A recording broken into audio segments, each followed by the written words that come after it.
Hi there. Before you attempt this lesson, I recommend you definitely go through the lesson on syllogisms first. It will really help your ability to comprehend this and be able to do the lessons and the exercises better. I also recommend you print out the copy that you have on Canvas, and so you can follow along. This video has some different information, some extra, and so uh, have both handy. Now, we're going to be talking about real life arguments today. And let's go here.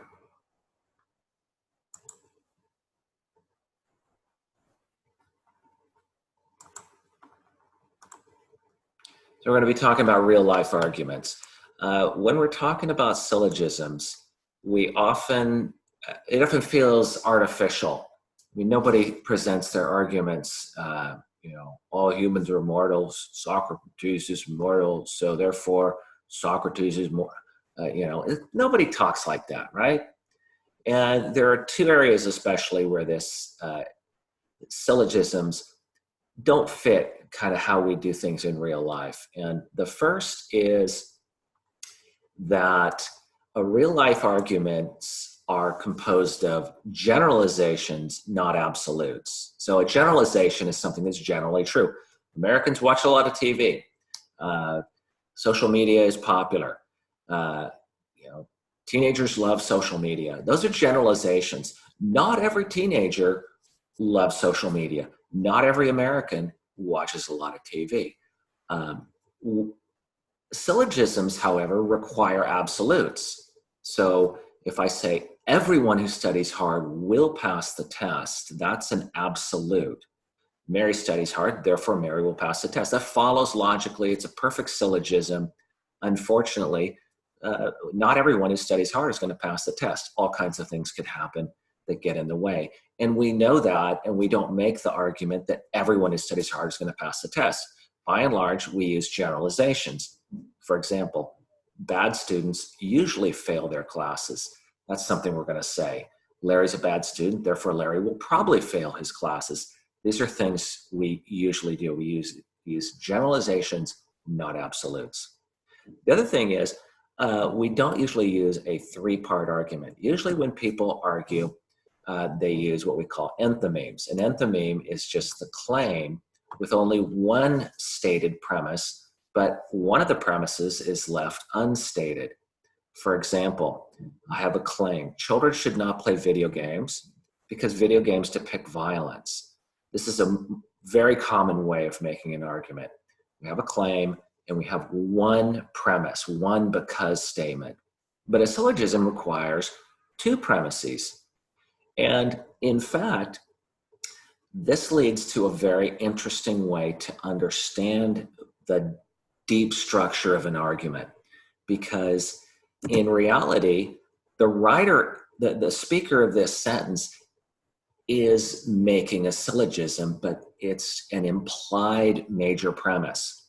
So if I have something like video games depict violence, therefore children should not be allowed to play video games, there's a missing major premise here. The major premise it's missing is children should not be allowed to play anything that depicts violence. That statement has to be true for the conclusion to follow from the fact that video games depict violence. If that claim is not true, then the argument falls apart.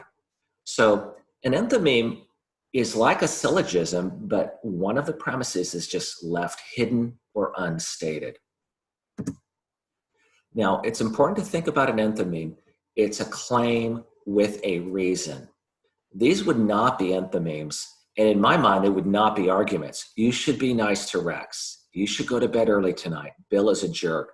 I'm going to say none of those are enthymemes because they don't have a reason associated with them, but they're also not really arguments. Once you attach a reason to them, then you've got an argument. You should be nice to Rex because he is a sentient creature. You have to go to bed, get up early for work tomorrow, so you should go to bed early tonight. Bill is a jerk. He borrows money and never pays it back. Now, it's important to remember in the first example there, I've got the because statement. In the second one, I'm not using the word because, I'm using the word so. It's still a reason supporting a claim. So whether I use the word therefore or consequently, it doesn't matter the word. Even if it's implied, Bill is a jerk, he borrows money and never pays it back. It's implied that the reason he's a jerk is he borrows money and never pays it back. So all of those are enthymemes, and I'm going to call them all arguments. Now, what you want to think about is, what is the hidden premise that makes those conclusions follow necessarily from the reasons? That's an important thing you should be doing as an arguer. For example, you should be nice to Rex because he's a sentient creature. Left unstated is this: you should be nice to sentient creatures. And it follows logically. Rex is a sentient creature, therefore you should be nice to Rex. Now, why is this important? One of the reasons it's important is the major premise is really the crux of an argument. If I think I shouldn't be nice to Rex, I'm not going to debate whether or not Rex is a sentient creature. Rex is a dog, a cat, a person. They're all sentient creatures. If I don't want to be nice to Rex, I'm going to have to argue that no, I don't have to be nice to all sentient creatures. Here's where that absolute character of a syllogism comes in handy. If I can find one example where I should not be nice to a sentient creature, Hitler, Pol Pot, Stalin, then I can refute or undermine that argument. Let's try this next one. You have to get up early for work tomorrow, so you should go to bed early tonight. The major premise, the hidden premise, whenever you have to get up early, you should go to bed early the night before. Bill is a jerk. He borrows money and never pays it back. The unstated premise, anyone who doesn't pay back money is a jerk. So those are the hidden premise. Now, the hidden premise can be a major or a minor. Just to remind you, a major premise is an absolute statement, a general statement. A minor premise is a specific statement. Take a look at this. Rabbits make good pets because they're gentle. The hidden premise is the major premise. Gentle animals make good pets. But the minor premise can also be hidden. I refuse to play with Peter because I never play with cheaters. The minor premise is the hidden one. Peter is a cheater. Now, a lot of my students struggle finding the hidden premise. It's a really valuable skill, and I hope you'll see that in this lesson, and as the semester progresses, I hope you really get a sense of the value of finding the hidden premise. And one thing I like to do is I like to practice with absurd arguments. For some reason, going outside the bounds of reality kind of make us see the structure more clearly. But give it a try anyway.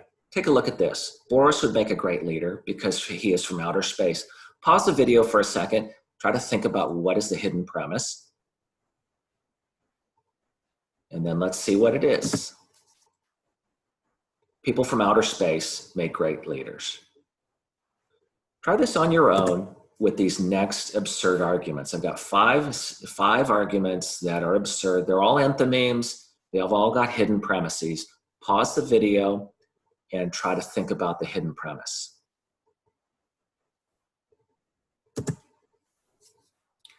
I love horses because they dress so elegantly. I love anything that dresses elegantly. That's a necessary assumption. If you don't love anything that dresses elegantly, it doesn't follow logically. Rex admires chickens because they dance so well. Rex admires anything that dances well. That has to be a true claim. Otherwise, it doesn't really follow. We should look forward to death. It will be so relaxing. We should look forward to anything that is relaxing. Giraffes love trees, so they must be liberals. Anyone who loves trees must be liberal. I'm voting for Trump because I support anyone with a tremendous head. Here the minor premise is missing. Trump has a tremendous head. So why does any of this matter? For one reason, the unstated premise is often the weakest premise in your opponent's argument. Now, a lot of times when somebody makes an argument, they've got a hidden premise that's very weak, and they've got a stated premise that's very strong. But people argue about that that stated premise. They argue on the opponent's strongest ground. By finding the weak hidden premise, you can find the weakest point and attack that argument. It's also something I've discovered that the unstated premise is often the most interesting part of an argument. In other words, a lot of times the reason we have disagreements is not disagreements over facts, but disagreements over values and fundamental principles and absolute statements and generalizations. And that's where a lot of really good discussions go. And a lot of times I find myself discussing with somebody, not the stated argument they make, but the hidden premise. And it leads to an interesting conversations about deeper values and issues. And this is why I like arguments, actually. I like arguments not because two people screaming at each other, but because two people kind of discovering deeper issues and discussing some of these deeper, profound ideas. Another thing that I found is opponents are often unaware of their own hidden assumptions. Boy, when you come up and state the opponent's own hidden assumptions, it's a shock to them. They have no idea what hit them because they didn't even know they were assuming this. Another thing that I find is opponents often hold contradictory hidden assumptions. So if you get people describing their different reasons why they support one person or agree with this or disagree with that, you can find principles that often contradict each other, and you could present that to your opponent. That's also a shock. Another thing I find is I myself hold contradictory assumptions, and this leads to some interesting self-discovery. Finally, this is finding the hidden assumption will enable you to use a really effective argumentative technique called the reductio ad absurdum. In a reductio ad absurdum, you take the opponent's premise and you push it to its extreme and, as the term indicates, absurd conclusion. So you push it to its farthest extent. You should get a rabbit. Rabbits make good pets because they're gentle. Push that assumption about the value of a gentle pet. Worms are even gentler. I suppose they would make even better pets. Now, they may come up with another counter argument. Well, rabbits are more interesting than worms. Okay, well, so are tigers are even more interesting than rabbits. I guess I should get a tiger. You know, you could do all kinds of fun things with the reductio ad absurdum. Try this on your own. A good way to do this is to practice this in real life. If you have a friend who makes a claim, push that friend to make a reason, to give a reason for that claim.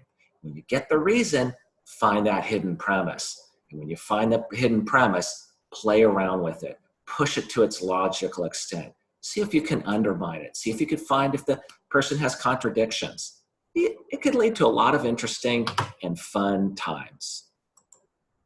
So I hope this helps you, and I look forward to seeing some of your everyday arguments and your use of finding the hidden premise.